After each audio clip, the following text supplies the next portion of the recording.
সবাইকে স্বাগত জানিয়ে সাগরা ড্রয়িং একাডেমির পক্ষ থেকে আন্তরিক শুভেচ্ছা জানিয়ে আজকের ড্রয়িংয়ের কাজের কিছু অংশ আপনাদের সাথে শেয়ার করব।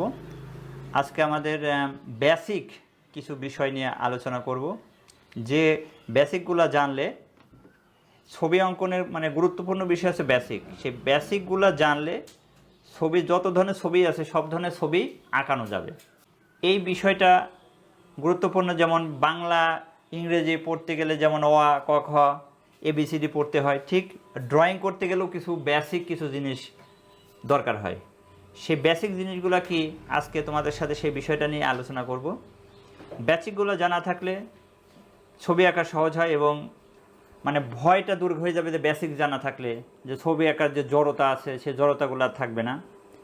তা আসুন আজকে বেসিকগুলো কী কী আছে সেই বেসিকগুলো আমরা শুরু করি। যেমন বেসিকের ভিতরে জানা আছে বৃত্ত, ত্রিভুজ, চতুর্ভুজ, সরলরেখা, বক্ররেখা। এইগুলো আঁকলে কাজগুলো ইজি হয়ে যায়। এগুলো লাগবেই। যেমন কি দেখেন, যেখানে বৃত্ত,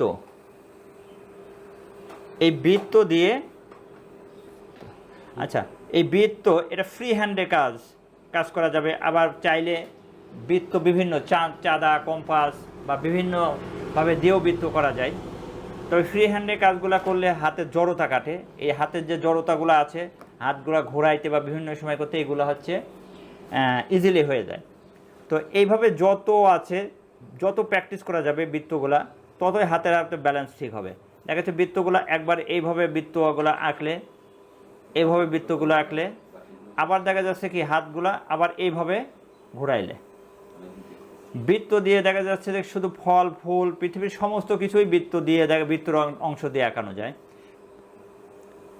এখন দেখা যাচ্ছে যে বৃত্তগুলো এইভাবে যত আছে সব ধরনের প্র্যাকটিস করতে হবে বৃত্ত দিয়ে। এভাবে বৃত্ত প্র্যাকটিস করতে হবে। তাহলে আসুন দেখুন, এই বৃত্ত দিয়ে দেখা যাচ্ছে যে কী আছে, একই জিনিস দেখা যাচ্ছে একটা ফল আঁকাইতে গেলে বৃত্ত লাগে। এখন ফলটা কি দেখা যাচ্ছে, ধরন কি, এখানে যে অনেকগুলা বৃত্ত আঁকছে, এই বৃত্তগুলা দিয়ে অনেক ধরনের যে কোনো ধরনের ফল, একটা ফল, পাখি, ফুল, বিভিন্ন ধরনের বৃত্তগুলা প্রয়োজন হবে। একটা বিষয় গেল। আরেকটা বিষয় গেল, যেমন এখানে আছে আপনার ত্রিভুজ। আমরা যদি ত্রিভুজটা আঁকি, ত্রিভুজটা কিন্তু একটা গুরুত্বপূর্ণ বিষয়। ছবি আঁকার এভাবে ত্রিভুজ প্র্যাকটিস করতে হবে। যত পারো এই ত্রিভুজগুলা প্র্যাকটিস করবা, কারণ মূল বেসিক জানা থাকলে কয়েকটা জিনিস ত্রিভুজটা প্র্যাকটিস করতে হবে। এরপরে আছে কি, আসুন আমরা চতুর্ভুজ আঁকি। একটা চতুর্ভুজ, এই চতুর্ভুজটা আপনারা স্কেল দিয়ে আঁকাইতে পারবেন, আপনারা যে কোনো কিছুর এটা ব্যবহার করতে পারবেন সাথে। তবে ফ্রি হ্যান্ডে কাজ করতেও পারবেন, ফ্রি হ্যান্ডে কাজ করলেও হবে। আবার এই যে চতুর্ভুজ, এই চতুর্ভুজগুলা দেখেন, এই চতুর্ভুজগুলো আপনারা করবেন। তাহলে কি গেল, বৃত্ত, ত্রিভুজ, চতুর্ভুজ।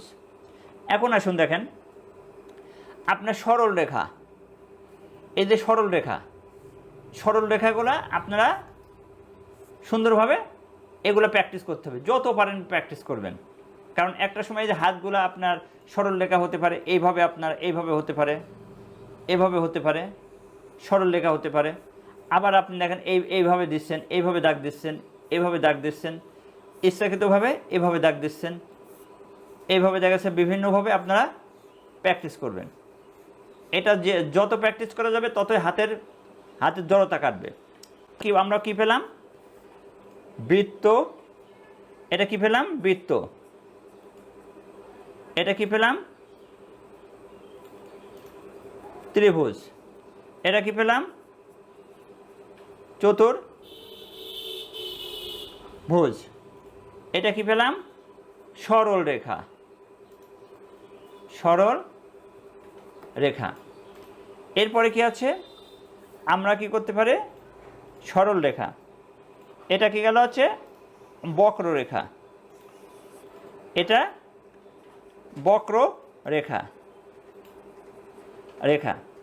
এরপরে আমরা কি করতে পারি, ওভাল করতে পারি। এই ওভালগুলো আমরা যত প্র্যাকটিস করবে ততই কিন্তু হাতের জড়তা কাটবে। ওভাল।